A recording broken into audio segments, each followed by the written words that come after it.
We've had 4 Premier League games so far, and teams have been written off, rewritten, then written off again already. So what have we really learned about each Premier League team so far? Arsenal still can't defend. For years, Arsenal's defence has been heavily criticised, and early on, it looks like Unai Emery hasn't fixed it over the summer. David Luiz has had some odd moments early on, and against Tottenham, the Gunners were all over the place. Spurs could have been out of sight by half time. Arsenal have still got Tierney and Bellerin to come back from injury, but will they be enough to fix a defence that's an accident waiting to happen? Aston Villa have recruited smartly. They haven't hit the ground running with just 3 points on the board, but that doesn't tell the full story for Aston Villa. It looks like their new signings have really settled in quickly, and the loan players who became permanent have picked up where they left off. The only concern for Villa is goals, as Wesley has been hit and miss early on with just 1 goal to his name, but then again it was a great goal. Bournemouth have got a gem in Harry Wilson. When the goal of the season competition comes round, don't be surprised if you see a few Harry Wilson strikes in there. The season is only 4 games old, and the Wales international has already scored 2 absolute stunners, with his free kick against Man City a thing of beauty. Bournemouth getting Wilson on loan was a real coup, and he'll give them something else in midfield that they've been missing. Brighton are much more entertaining. The Seagulls had gone stale under Chris Hughton, limping towards survival before he got his P45 and Graham Potter came in. And after 4 games, Brighton are playing a completely different style. They're much more expansive now, which is great for the neutral. Will it be great for the Brighton faithful too though? Definitely, providing they stay up of course. Burnley's Ashley Barnes might be the best striker in the world.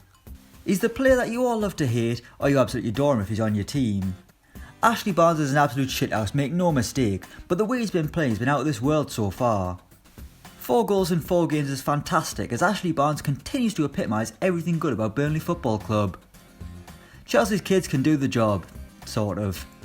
The transfer ban at Stamford Bridge has forced Frank Lampard to turn to the kids, and it's sort of going well.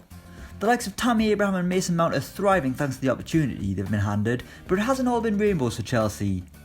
Lampard's side are not all there defensively, showing their inability to recruit and Lampard's naivety could make this a really long season for Chelsea, but at least the kids are doing alright. Crystal Palace are the same as they always are, and that's a good thing. On the face of it, it didn't look like the Eagles had really done enough this summer, but after keeping Wilfried Zaha, they started the season brightly, including a huge win over Manchester United. As always, Palace are going to be settling for mid-table obscurity, and that seems to be good enough for them. Fair play, their Premier League status isn't going to be in doubt this season. Everton might struggle for goals once again. Ever since Romelu Lukaku left, Everton have been missing a consistent goal scorer. Cenk Tosun isn't the man, and neither is Dominic Calvert-Lewin. Everton have added Moise Kean, but the young prodigy isn't going to be able to do it all himself.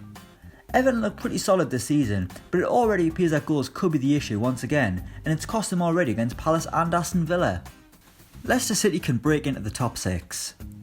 There was a lot of talk about which team could break the top 6, and it looks like Leicester are the most likely. The Foxes have started really well, with Jamie Vardy is always on fire. They've got a young and exciting squad, and don't seem to be missing Harry Maguire either. With the way Chelsea and Manchester United are playing, Brendan Rodgers' side have a very good chance of breaking into the top 6. Liverpool might be even better this season. Klopp's men were excellent last time out, winning the Champions League and finishing runners-up in the Premier League. Some thought they wouldn't be able to replicate their success, but if anything, Liverpool look even better this season. They've conceded a few more chances and been a bit more open, but they've also shown that they can shut up shop and grind out victories like they did last season. Beating Manchester City will be tough, but Liverpool have shown they'll challenge once again and might even be able to topple them. Manchester City should have signed another centre-back.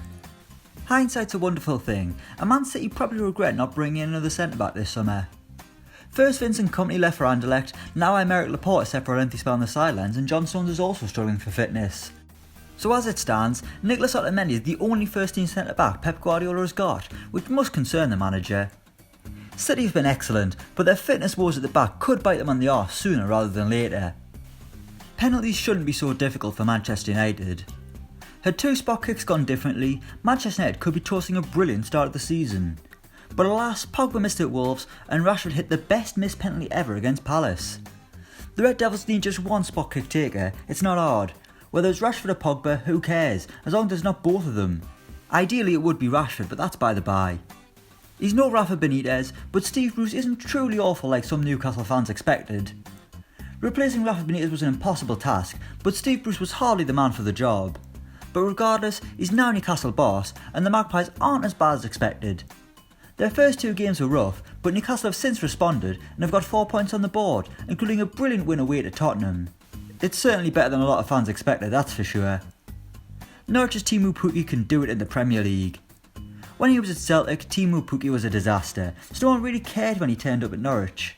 But the Finn did the business in the Championship as his goals guided the Canaries to promotion. But surely he couldn't do it in the Premier League as well. Well, apparently he can. Pukki has been lethal in front of goal, including a sensational hat-trick against Newcastle where he truly announced himself to the top flight. Sheffield United's style works. The Blades play an interesting brand of football that worked wonders in the Championship, but the Premier League is another level completely.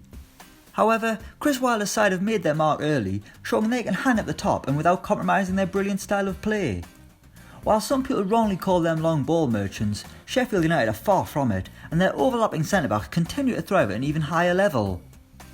Southampton have really bought into Ralph Hasenhüttl. The club of the Alps arrived midway through last season and did enough to keep the Saints up before enjoying his first full pre-season in England, and it's clear to say his players have really bought into his methods. Against Manchester United they pressed high and were full of energy, which is exactly what Hasenhüttl wants from his side.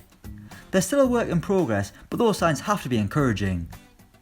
Tottenham heavily rely on Christian Eriksen still. Thank goodness he didn't leave, Tottenham would be in a right pickle. They've shown early on that they really rely on the Great Dane, who spent the first few games on the bench before coming to Tottenham's rescue. Eriksen makes Tottenham tick, and he's arguably their most important player over someone like Harry Kane, which speaks volumes. There's never a sacking far away at Watford. Out of nowhere, Javi Gracia is gone, and Quique Sanchez-Flores is back. How mad. Watford were great last season, but 4 games in and they've swapped managers again. The Hornets don't hang about, and I was actually surprised to see Gracia still in the job. But reality came back around, and true to form, Watford sacked a manager. By the time I get this video out, Flores might already have been sacked, you just never know with them. Sebastian Haller is West Ham's new go-to guy. The striker arrived for a lot of money this summer and looked like a sensible signing, and that's exactly how it's unfolded so far. The Frenchman's got 3 goals to his name and would have won himself a penalty had VAR not completely failed us the other week. He seems like a real poacher and someone who West Ham can rely on, which is exactly what they haven't had for years. And finally, the Europa League is going to stunt Wolves in the league. To think, 4 games in and Wolves haven't won yet. They were excellent last season, resulting in qualification for the Europa League. And thankfully, they're really going for it in that competition, but that is hindering them in the Premier League early doors. Wolves fans, what would you rather? Another strong season in the Prem or progress in the Europa League? Let us know in the comments. So that's one thing we've learned about every Premier League club so far this season after the first 4 games. Let us know what you think in the comments below. Thanks for watching and don't forget to like, share and subscribe.